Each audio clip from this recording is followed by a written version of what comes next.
value. And during my journey at the center, I have met people who believe the same way. And I have heard their stories, some small, some huge. And tonight, many of you know Aleisa Yusko, and you know her story, and some of you do not. But I met her through my time here at the center. So I would like for you to take a moment to review this video, if you would.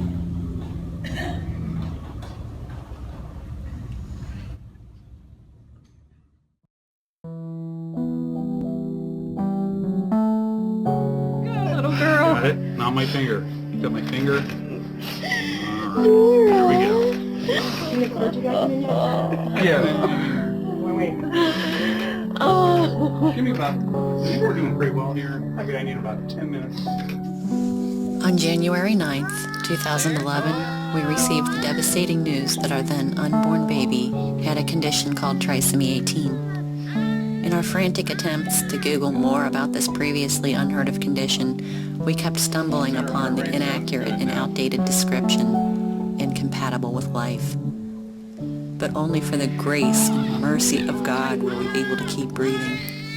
We were given the option of terminating the pregnancy, as most of these babies won't make it to delivery and will likely only live a few hours, maybe days. Why prolong the inevitable? I asked my best friend through a veil of angry, heartbroken tears. Her response gave me the clear perspective that this baby's life was just as important and meaningful as any life.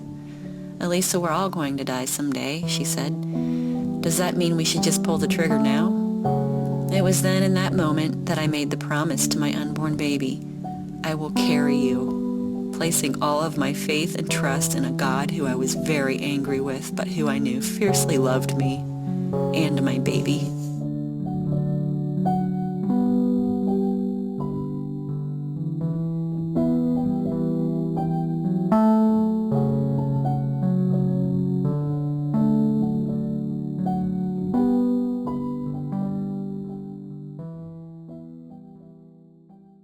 Please join me in welcoming Aleisa Yusko.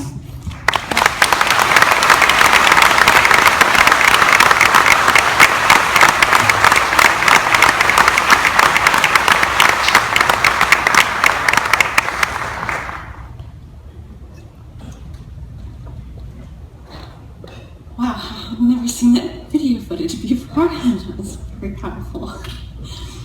I want to thank all of you for being here this evening. It is a great privilege to be up here to share with you a couple of very difficult but very beautiful experiences in my life. When meeting people for the first time, one of the first questions that inevitably pops up is, "Do you have any children?" Yes, and then how many?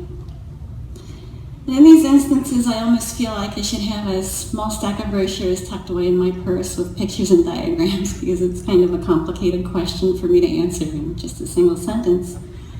I have a son, Gavin, who is 11, and a daughter, Greta, who is 9, which is the short answer for the casual acquaintances. However, the long version involves 2 more beautiful children, and although they were born decades apart from each other, their lives are intricately connected, and both of them continue to touch thousands of lives. This evening, you get to be privy to the long version of my answer to that question. Rewind back with me to November 17th, 1992. It was a typical fall afternoon, but for the fact that I had a positive pregnancy test staring back at me.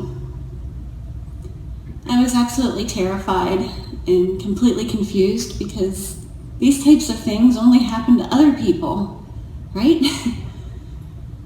I had no idea what to do, and in those first few panic-stricken moments, I briefly considered abortion. I obviously hadn't been in the habit of considering the possible consequences of my behavior, but I knew enough to realize that abortion would be a decision that I would have to live with for the rest of my life. There was no turning back. So, and it breaks my heart to hear other women's stories who have felt that they've had no way out other than through abortion and how they regret it, and my heart just breaks for them. I wasn't sure what I was going to do, but even in the face of such uncertainty, I made a promise to my unborn baby: I will carry you. This perceived catastrophe turned out to be a great lesson for me in strength, perseverance, and surrender. It would come to prepare me for so much more that was to happen in my life, although it would have been impossible for me to think of it in such abstract terms at that time. My initial inclination was to parent my baby. Well, I've babysat before, was shaky ground to be basing a parenting decision upon. This is where an organization like Reach Out Pregnancy would have been of vital importance to me, although it would be many years before our paths would cross. At a place like Reach Out Pregnancy Center, I would have been empowered with accurate information on what parenting really looked like, and also on the option of adoption. I can look back now as older me and say with absolute certainty that 19-year-old me's perspective on motherhood was way off and not at all akin to babysitting. Because I didn't know that much about adoption, and I found out a little bit more about it through one of my college professor's friends. I had written about my circumstances in one of my English papers, and she called me aside after class one day and asked me if I was considering adoption. I knew that it was an option that was in front of me, but I hadn't really seriously considered it at all. She asked if I would be interested in meeting with a friend of hers, who was also a professor and also a birth mother. I agreed to do that, and I was just kind of skeptical about her story, but figured I would listen anyway. When I imagined parting with my baby, I imagined that I would fall into this deep depression and be writhing in this state of eternal regret for the rest of my life. How could somebody go through with that? It just seemed so unnatural, so impossible. But I agreed to meet with this woman, and she had made adoption plans 13 years prior to our meeting. And she was surprisingly not regretful or depressed. She was very positive about her decision, but she never sugarcoated any of it. She was blunt and honest and let me know that this was the hardest decision that she ever had to go through, and likely that I will ever have to go through in my life. It certainly wasn't a decision to be taken lightly. She let me know things like Mother's Day is hard, how Christmas is hard, birthdays, holidays where everybody's together and it kind of just feels like somebody's missing. That sounded so hard to me, but again, there she was. She wasn't in this depressed state of being. She was very positive about it. So after seeing her example and getting to know her a little bit better, I realized that this was going to be really hard, but this was probably going to be the best decision for my baby. I was in no way qualified to be a good parent at that time in my life. I knew in my head that adoption was the best decision, but I just had so much trouble in getting my heart into alignment with my head. As time went on, all arrows continued to point toward adoption. It was as if a steep but beautifully manicured path had been laid out before me. I met a family who was interested in adopting their second child, and I found out about them through word of mouth. We had all the important things in common, and the fact that they already had a child solidified that my baby would grow up with at least one sibling. I come from a family of 2 sisters and a brother, and my brother and sisters are among my best friends, and I wanted that to at least be a possibility for my baby. They were very supportive of me throughout my pregnancy and never pressured me at all into making a decision that wasn't right for me. As I got to know them, the concept of adoption became a little easier. it was no longer this hypothetical adoptive couple out there that I didn't know. I had names and faces to go with this, and to imagine my child and their family was easy. I could find no real solid argument to validate the decision to parent my baby. I would have loved my baby beyond belief. I already did. But love wasn't going to put food on the table. Love wasn't going to pay for insurance, medical expenses, daycare, diapers, food, clothing, car seats, strollers. The list went on and on. It was all so overwhelming, and I knew I couldn't do it.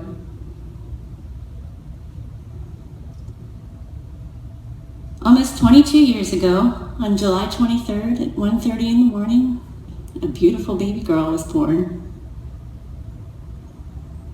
Tears of joy and sorrow were intermingled in tears that spilled down onto her receiving blanket. It was quite an experience to hold her for the first time and to look into her bright, beautiful blue eyes. As her mother held her for the first time, I saw the absolute joy on her face, and that is what I concentrated on. This decision that I was making was helping this family's dreams of a family come true. And that is what I focused on instead of the sorrow in my own heart. That's what got me through making the toughest decision of my life. I wish there was some way I could have stayed there in the hospital with that beautiful baby girl, but that inevitably would have gotten expensive and awkward as we grew older. 2 days later, we arranged for my family and the adoptive family, my friends, to meet in a beautiful little gazebo in Eden Park. I really had no idea what was going to take place once we got there, but I just knew that that's where I wanted our little ceremony to take place. And once we got there, I just let everybody have their final turn, holding this sweet little bundle and saying their final goodbyes to her, before I built up all the strength in my entire body and handed this precious little bundle over to her adoptive parents, her mommy and daddy. I congratulated them on their little girl, and they thanked me through their tears for this precious gift of a daughter.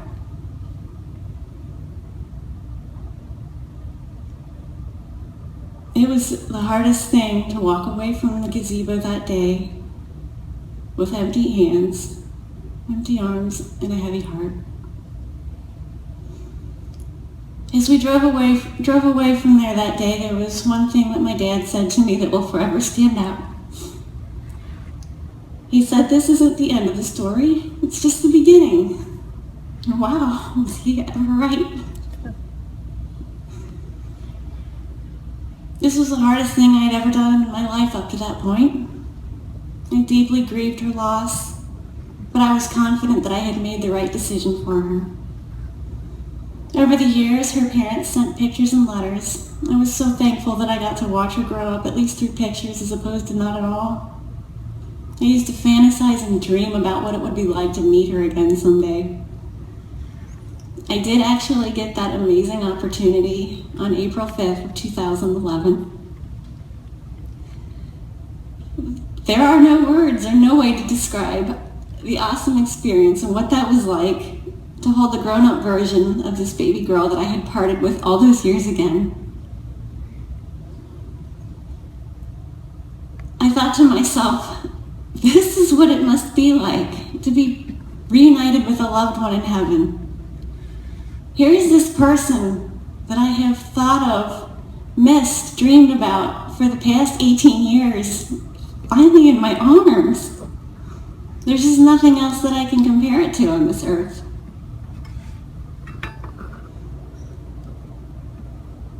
And I'm so blessed to be able to have a relationship with her now. And I know I can't step in and be mommy or mom. It's kind of like an aunt-niece relationship. And her mom is that special mom, that special person in her life that I would never take that place. The ripple effect of this adoption decision has spread far and wide. The lives that were affected were not just my own and my birth daughter's and those personally involved as I once would have imagined. I posted my adoption experience on a couple of adoption websites in the hopes that maybe my story might positively affect somebody else's life. And through those websites, I was given the opportunity to mentor a handful of young women through their own adoptions.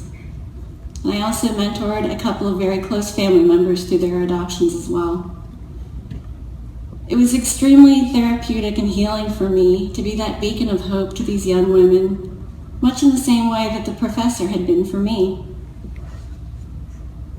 There was an email that I received back in 2008 that really highlights this ripple effect. It reads, "Dear Aleisa, my name is Natalia. I was born in Russia, but I have been living in the United States for the last 10 years.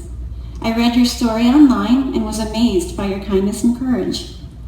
It is an unfortunate Russian tradition that having an abortion is considered to be better than having a baby for adoption. Russian mothers who save their babies' lives are considered evil people, even by those who have had numerous abortions. These women have to hide from everybody. Therefore, they typically do not have any medical help during the pregnancy and have to go to the hospital at the last moment and under a different name to give birth. After that, they are leaving the hospital as soon as possible in order to remain unrecognized. They have no idea what will happen to their babies. They have no support from their relatives, friends, or adoption agencies. There is no psychological help or any other help for them. I translated your story for a very popular Russian forum for women, and it provoked a heated discussion. Your story was read by almost 7,000 people, and more are reading it right now. I am very happy to tell you that your story made many of them overcome their traditional views. They finally began to understand that adoption is a much better choice than abortion. As you said in your story that you would be happy to change the life of just one person, I am writing to tell you that your story became the first step in changing the life of thousands. God bless you, Natalia." That was a lot to absorb reading that for the first time. There's no way I could have done this all on my own. God's fingerprints were all over this. The ripple effect has traveled over great expanses before bouncing off the edge of the earth and surging back to me. My own adoption experience was going to come back to minister to me in ways that I never dreamed possible. I was married to William, the love of my life, in 2001. Our son Gavin was born into our family in 2003, and then shortly after, in 2005, came our daughter Greta. I was never so confident about my adoption decision as I was when I brought these two colicky, unhappy, miserable, angry babies home from the hospital. I knew there was no possible way I could have done this at 19 years old. In August of 2011, William and I discovered that we would be adding another member to our little family. We were surprised, but a little excited, and we're very excited. And of course, the parental amnesia had set in, and Gavin and Greta's infancies weren't that bad. We tried to reason with each other. But ultimately, we were thrilled. It was a typical pregnancy in many ways, with the typical cravings and aversions and all-day sickness. It wasn't until the 20-week ultrasound that we had any reason to believe that anything could possibly be wrong. At that appointment, there were a couple of soft markers, or indications of a chromosomal abnormality. We were assured that it probably wasn't anything to lose sleep over, and that we would just follow up with a level 2 ultrasound in a month and go from there. At that appointment, a possible heart defect evolved into a definite heart defect. The choroid plexus cysts were still present on the baby's brain, and the single umbilical artery hadn't been mistaken. While all these soft markers were present, it still wasn't a formal diagnosis. And the thought of waiting another 4 months to find out what, if anything, was wrong seemed like torture. So we opted to have an amniocentesis, really just for peace of mind. So of course everything was just fine. These things only happen to other people, right? We endured the longest weekend ever, waiting for the Monday afternoon phone call.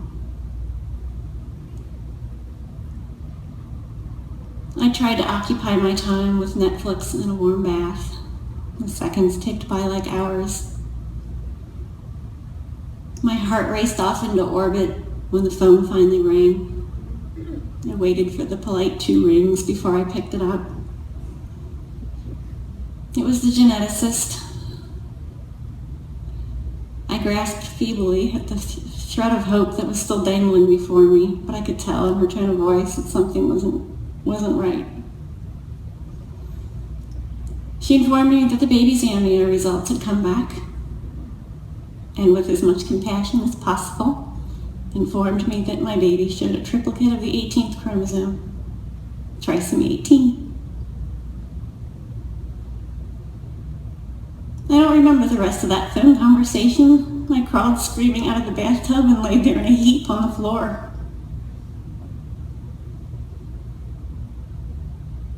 I was well versed in each of the trisomies that this amnio was testing for. Trisomy 21, which is Down syndrome. We really didn't know that much about Down syndrome as we do now, but it wasn't life-threatening. We could have handled it. Trisomy 18, also known as Edwards syndrome, was listed on many medical websites as incompatible with life. I had all but been told in that moment that my unborn baby was dead. I was incredibly angry at God, wondering what I could have possibly done that warranted such a terrible punishment. I had already parted with one baby. Wasn't that enough? And this time it wasn't my choice. We met with my OB and the geneticist a few days later. And because of the grim statistics before us, each of them felt that it was their responsibility to offer us the option to terminate the pregnancy.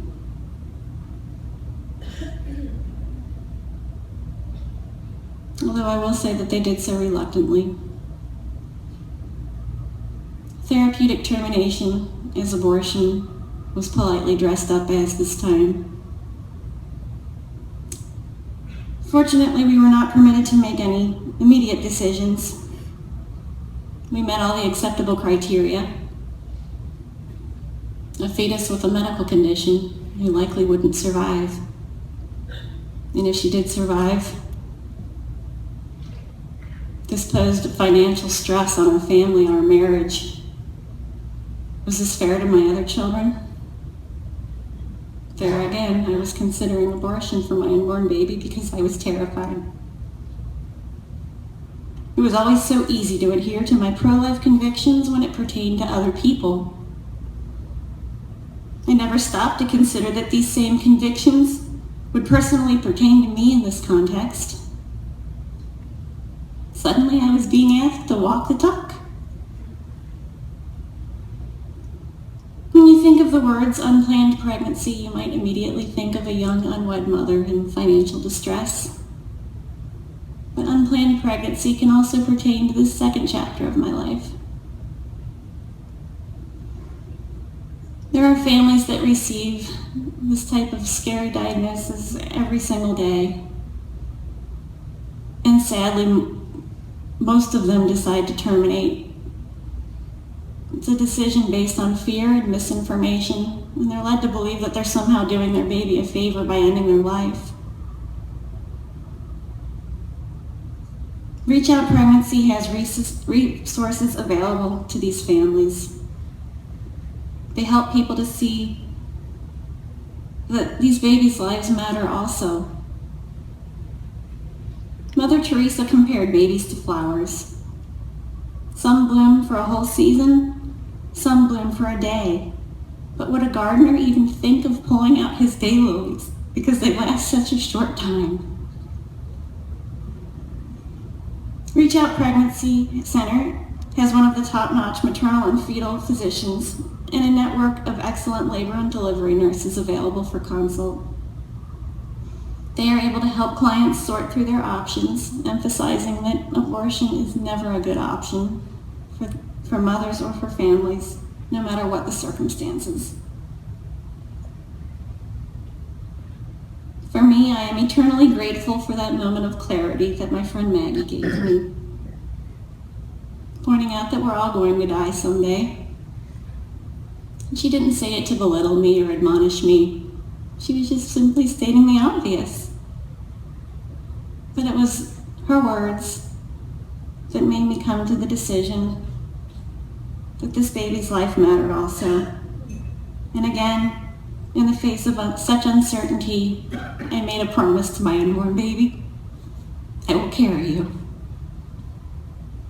And as I carried this baby, God carried me. As the waves crashed around me in the storm of my life, it was an act of complete surrender and patience, to be still instead of thrashing about trying to save my own life. There was no longer any sense in trying to analyze it or make sense of any of it. It all just was. My efforts to stay focused in the moment and on God were very deliberate and very difficult. We took it all day by day, sometimes hour by hour, and even minute by minute on the really tough days. I started writing a blog 3 days after we got the diagnosis. This initially was a means to keep our family and friends in the loop as to what was going on. I knew we desperately needed prayers from every source possible, and I didn't want to close myself off from the rest of the world. But thanks in part to social media, our story that was about to unfold captured the hearts and attention of thousands of people all over the world. We had people as far away as Australia, Germany, Italy, countries I'd never even heard of praying for us. This was our army of prayer warriors that were praying for us, praying for our baby, and praying for a miracle.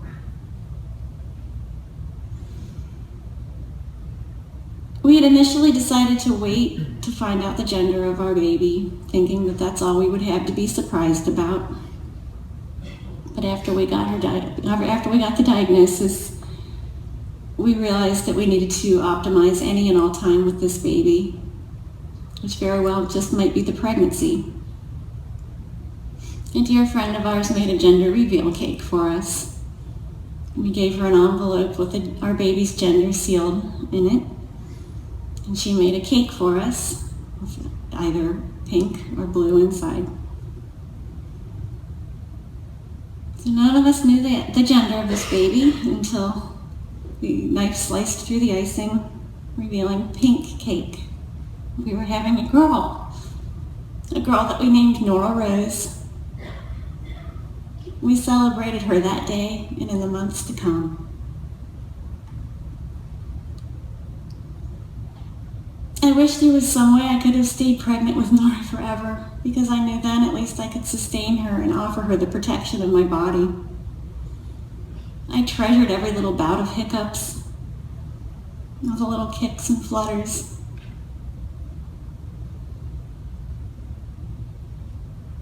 As the days led up to her delivery, there was no way to prepare for either drastically different scenario that might play out, other than by completely surrendering to the will and mercy of God. So that's what we did.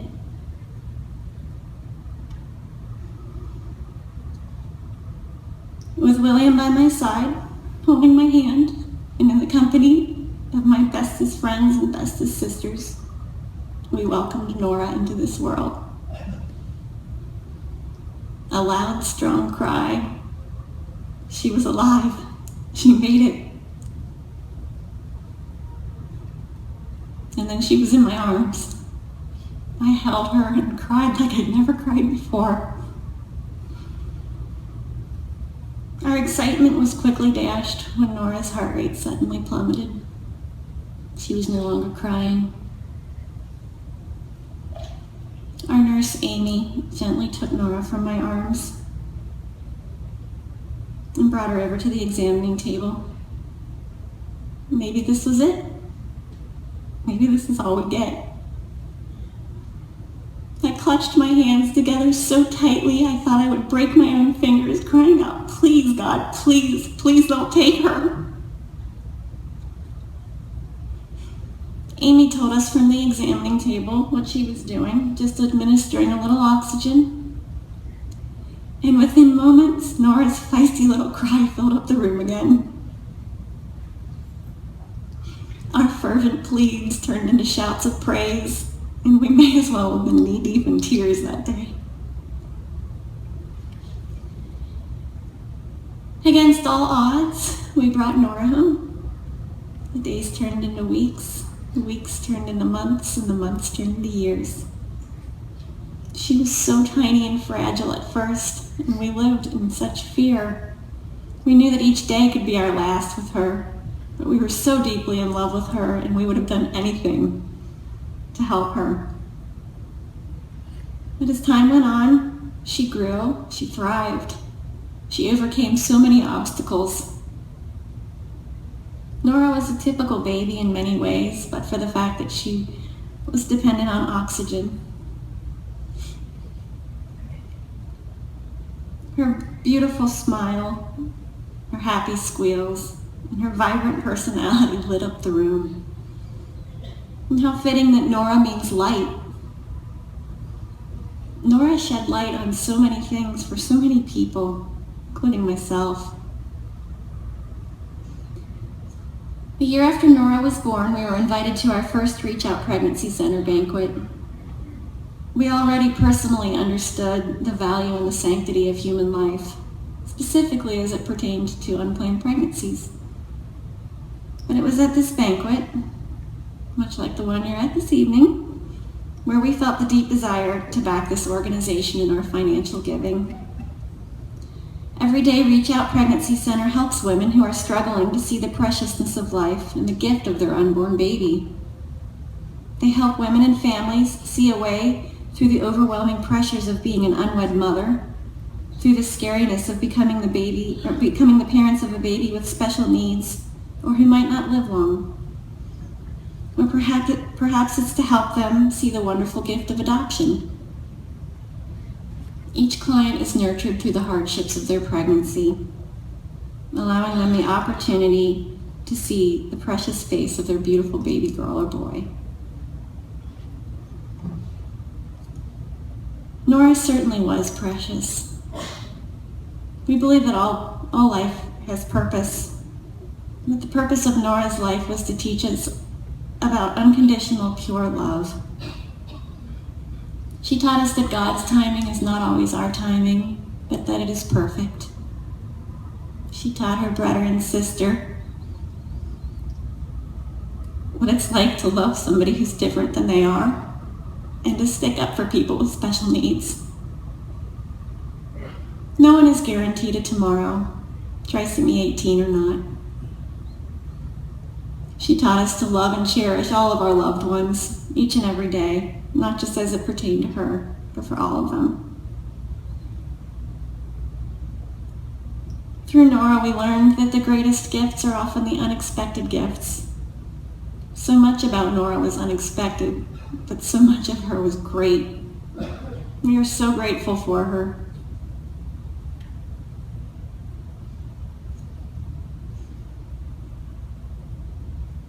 In the very early morning hours of June 3rd, 2014, at 1:30 in the morning, after a 15-day hospital stay, Nora was born into heaven.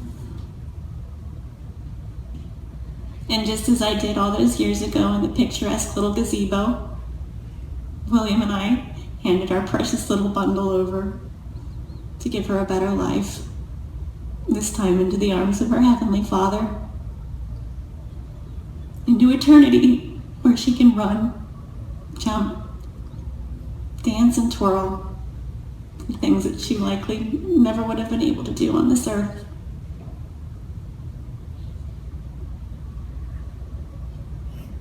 The parallels between the earthly adoption and the heavenly adoption are undeniable. It's without a doubt that God used the first experience to prepare me for this current chapter of my life.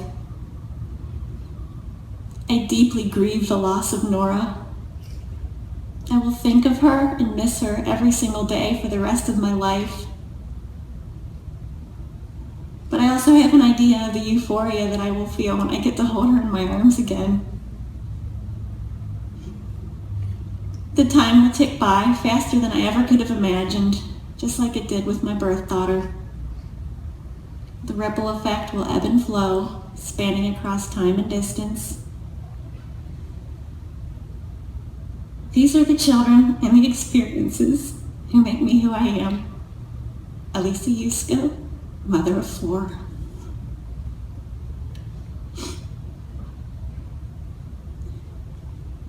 How sad it would be if someday I got to heaven and God showed me a glimpse of everything I would have missed out on, everything the world would have missed out on had I chosen to terminate the lives of either of these children.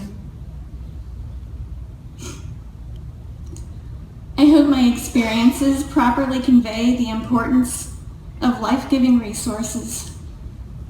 Reach Out Pregnancy Center is only able to provide the support, education, and resources that they do because of the generous donations of people like you and me. Your one-time or monthly gift can literally mean the difference between life and death. Thank you.